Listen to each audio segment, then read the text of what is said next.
When I saw that we were going to be going to Costa Rica and we were going to be going to schools, etc., my first thought, I don't have time for this. I have 300,000 things to do.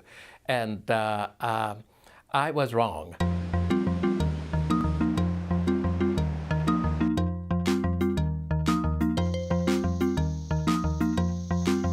In just 2 weeks, you can have a really profound experience that is very different than sitting in a classroom in your home country.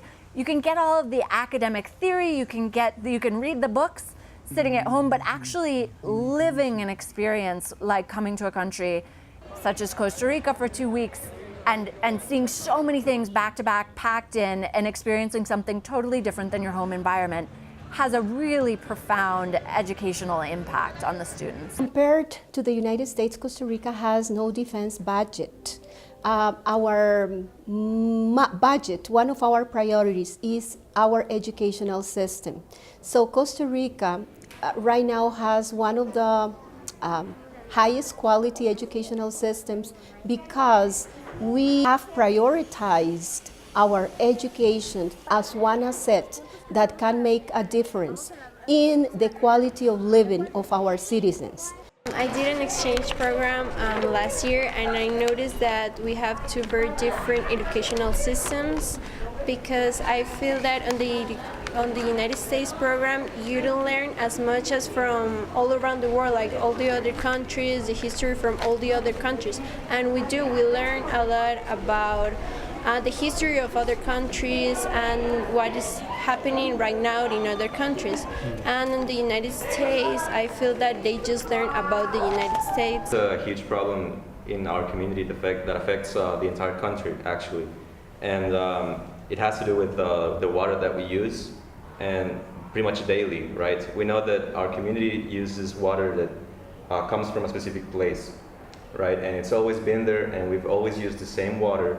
But now we have a lot of people not just wasting the water, but the very own tank where we store our water has been leaking. What do you think we can do about it? It is not affecting directly someone that's important, like how about if this leak of water was affecting a politician? If we can make a difference with a forum or a conference, we as a community, and we're teenagers only, I think it can make a difference to politicians and local authorities that they can see, if we can do it, they can do it. How many community service hours do the students do here? 25 hours a year, from from 7th to 10th. The kids enroll in the leadership program. They work in Talamanca, where there's a big indigenous community, Costa Rican indigenous community there. What do they do? And they do the same project that the rest of the kids develop with the nearby community, but there. Social projects that we have here in the school, they're really important. You start being a part of those projects when you're in 7th grade, and you carry on with them until you graduate, right? So they're always a part of your life and your academic life. Whether you're working with kids or elderly, you're always working with people who really change you, and they have an impact on your life as well. Yesterday on the group chat, I asked for people to help me, and just 2 people answered. And I asked for people to bring a cooler, and just 3-4 people answered. And that's very frustrating for me because I can't do it all. And my mom is very mad because she was like, but don't you have other 38 classmates? And I was like, I don't know. The problem is that when we do activities, just a group of people participate, so they have a lot of work, and the other ones are not doing anything. I came to the school because when I first learned about it, I realized that the people who come here really like each other a lot, and they really care for each other. They really love each other more than anything else. They're like brothers and sisters, and I've been a part of that family for 4 years now, and I really can say that they have an impact on my life, and I love them like they were my family. One thing that really stood out was that the students would go to a population that was a very minority population in Costa Rica and provide service to them. And I thought that really was very powerful for the students. And how can we bring that back to the U.S. where the students here can connect with similar populations that are in need, that may need some help, rather than some of the more traditional community service outlets.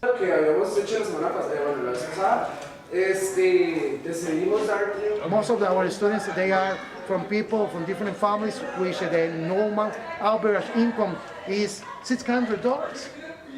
You know about it? The average salary in Costa Rica is around $600. The average? Yeah, exactly. And for that reason, the public school, we support them with food, some kind of books or photocopies or materials. This is the reality. Difference between the public and the private schools. If you come from a family where your parents can good study, they have specific skills, reading, they have books, internet connection, probably they have the habits to be a hard worker and be focused in study. But if you come from a poor family, you don't have these kind of things, or you don't have expectation about your life, about the possibility to see the future. That is soft skills, but it's very important to be successful in education.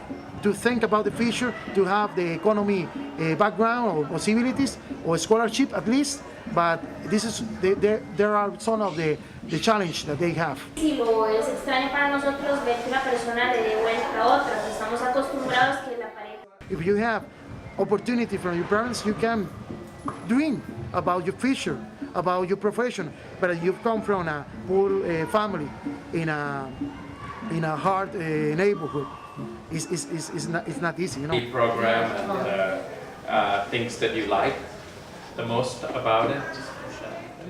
We start like from Monday to Thursday from 7 to 5.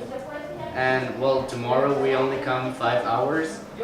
And then we have homework every day. Yeah. So we just like go to bed like at 3 a.m. and wake up like at 5 a.m.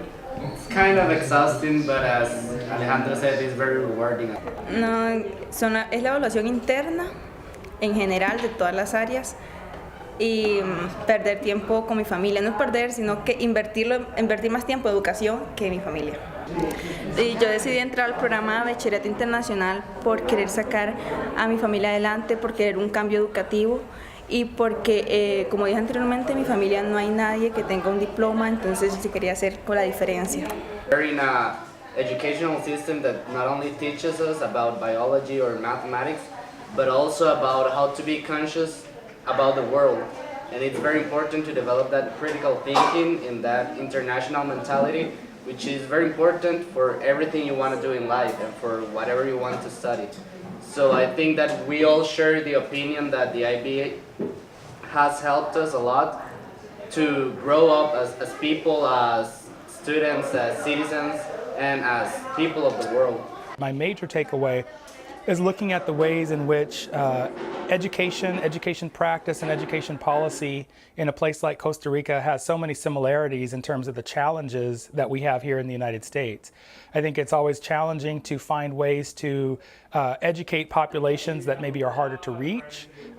It's challenging to find ways to structure your education system so that you have resources that are available to those with the highest level of need.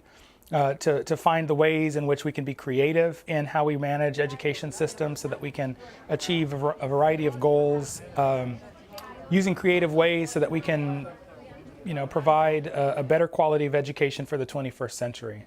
We need to guarantee that all our children in elementary school receive the same quality of education, that the complete curricula is given to all the children in the same conditions. That means that the country has to invest a lot in infrastructure, in hiring more teachers. And another challenge that we have right now is improving our effort in technical schools so that is more connected to the demands of the workforce, so that Costa Rica can improve its competitiveness as well, so that the country can develop better.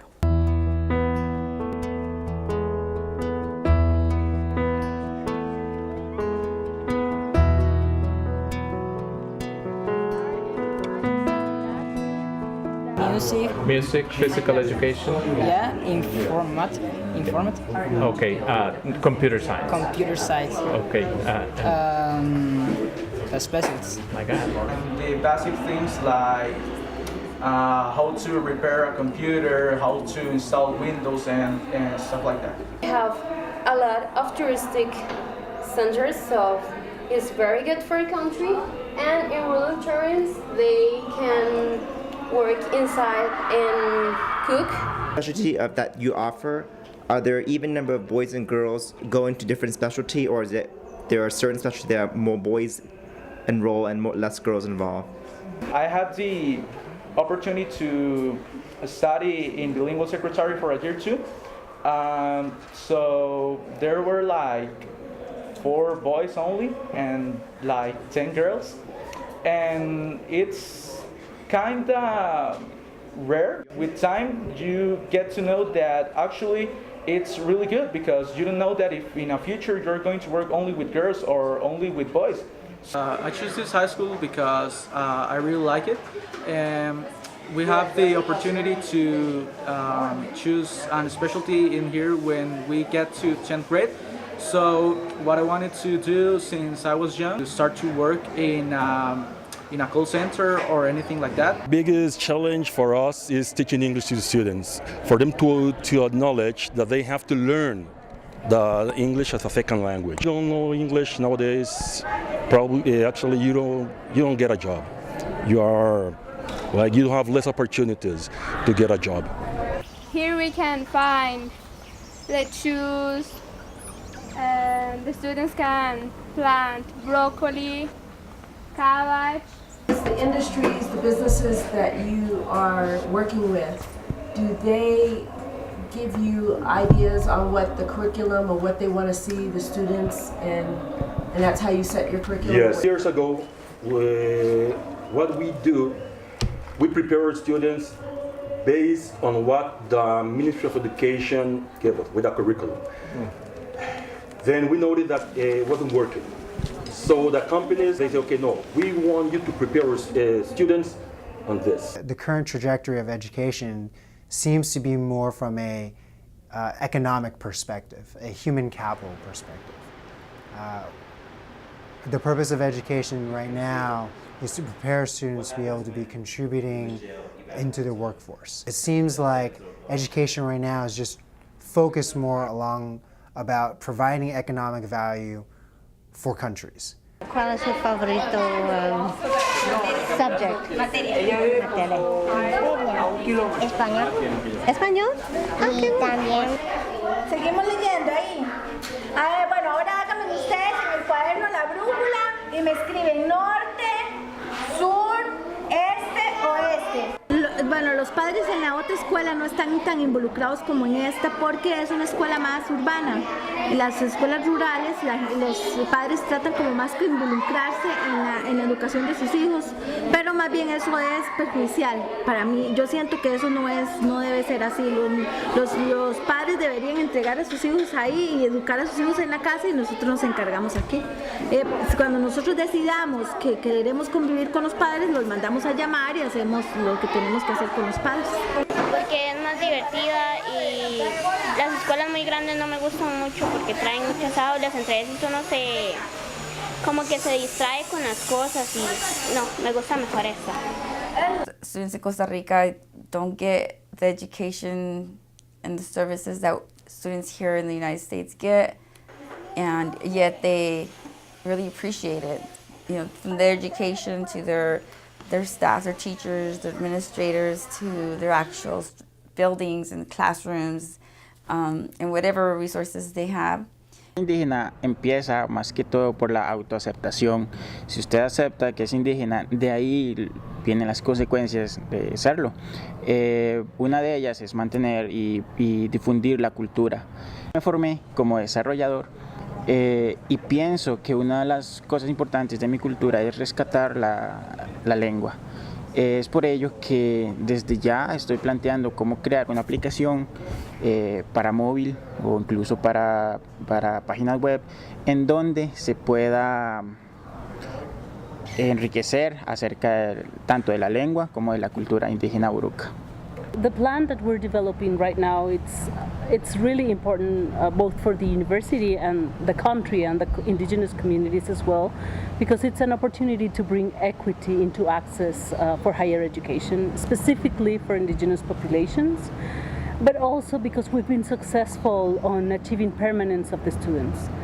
The majority of the students that get into the university, they stay successfully, they become this part of a network, they are change makers within the communities, in the universities, and they also bring to us knowledges that are different to what we've learned in the context of the universities.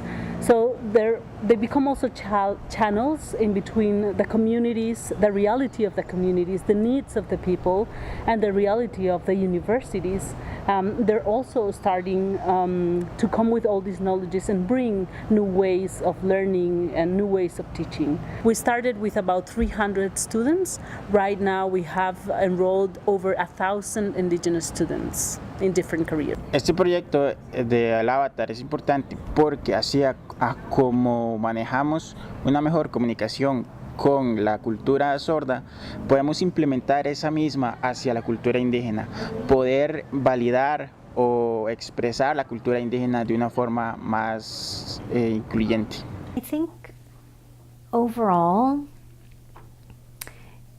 it's important to see countries investing in creating an educational system that meets the needs of its population. I think this experience reminded me how difficult it is, especially in areas of poverty, especially with children that don't have access to a lot of resources.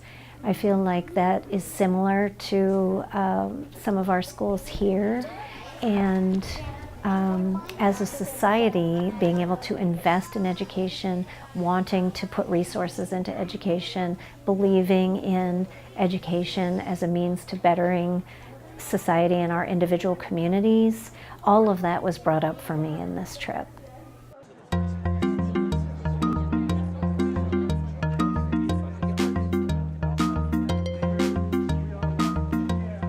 Alex. Y sos de Cartago. ¿Y hace cuánto estás aquí, Alex? Yo tengo bastante tiempo, como un año. ¿Como un año? Sí. ¿Y tu familia? ¿Tenés hijos? Tengo dos, son de Cartago. Son de Cartago. We come every Thursday night and try to feed the homeless, try to bring them some clothes, some shoes. And I think above all is to share their story, to have a hug and try to understand what their needs are. Probably 80% of the people that we meet are men, and usually most of these are under a drug situation or alcohol. And a lot of them, they ask us for help. They say, I want to pull out of this. Sé, más que ha estado más de 2 años viviendo en las calles, durmiendo en cartones, pasando fríos, hambre, lluvia, con el temor de que me hagan algo. Estaba a punto, por la misma adicción, caer en prostitución. Gracias a un grupo de personas me ayudaron a salir de las calles, a ayudarme a restaurar, y hoy por hoy ya llevo 7 meses limpia, 7 meses de tener un techo digno, una cama, tener un plato de comida. ¿Salieron ustedes de Nicaragua por la crisis con Daniel Ortega? Sí, la situación también que hay. ¿Cómo qué? ¿Cuál es la situación que viven? Sí, te están matando a todo el mundo. Prácticamente no se puede vivir. Y no hay trabajo. No hay trabajo. Okay. I try to, my pants are there to work. we saw some ways in which there are parallels between how our society and the Costa Rican society deals with immigrant populations that are coming in when they have great economic need medical necessities, education for their children become important, and being able to provide in a society for the least among us, I think, is a really important thing for us to keep in mind. The thing I brought back from Costa Rica was to get involved more within my community. What we witnessed there was the nonprofit organizations were really aiding the people who needed assistance in Costa Rica. And if you look at where we are, especially in the San Jose area, there are a lot of different individuals who need assistance, who are living in tents or they don't have food. And I realized that we need to open our eyes wider to the issues that are occurring in our community and really start helping out in that aspect. Aquí en este barrio se afrenta mucho cuando llueve mucho. A veces, bueno, el río se desborda un poquito, ¿verdad? Por allá, no aquí, pero llueve mucho. A veces se le mete a las casas mucha gente, o a veces se le mete en los techos. Cuando no hay agua, uno tiene que salir corriendo a pedir agua. O cuando viene y no tenemos energía. Sí, profesora en Transforma. It was just like eye-opening and to see how we in the United States complain about just the smallest things, not having the smallest thing. Costa Rica with less than what we have here in the United States. It made me realize to be happy with what I have. It changed my view of not wanting to complain about what I do not have and appreciate what I do have, because there's someone somewhere else that has it worse.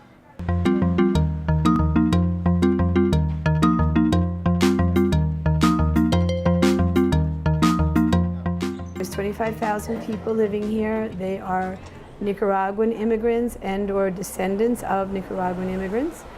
And they live in houses that are, at this point, upwardly improving, but they used to be just tin shacks. And we've got more infrastructure now. We've got roads and drainage systems. So basically, this is a community that is organically moving out of poverty. We're getting a lot of volunteers who come in, and we want them to be knowledgeable about the context in which they're coming to work with the people. Soy del departamento de Chontales, Huigalpa.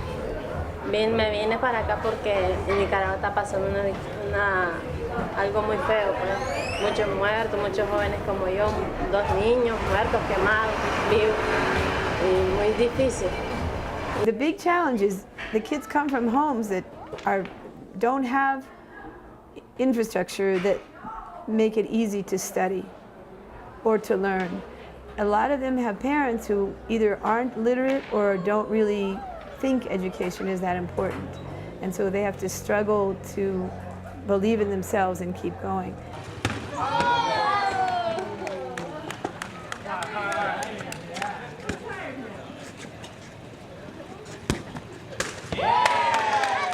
I believe I had an easy time, a rather easy time connecting to the people in the streets of Costa Rica. I come from a community similar to theirs, and I would have loved if individuals from a different community or outsiders came in and treated us or showered us with love. I work in one of our schools here within San Jose Unified that has the highest number of students from Central America who have fled from Central America due to either civil wars or gangs and violence. Advocating the most for them because we don't have too many resources for them.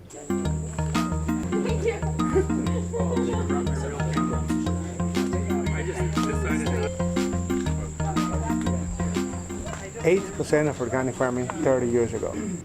Today, in a green country, we have 1% of organic farming.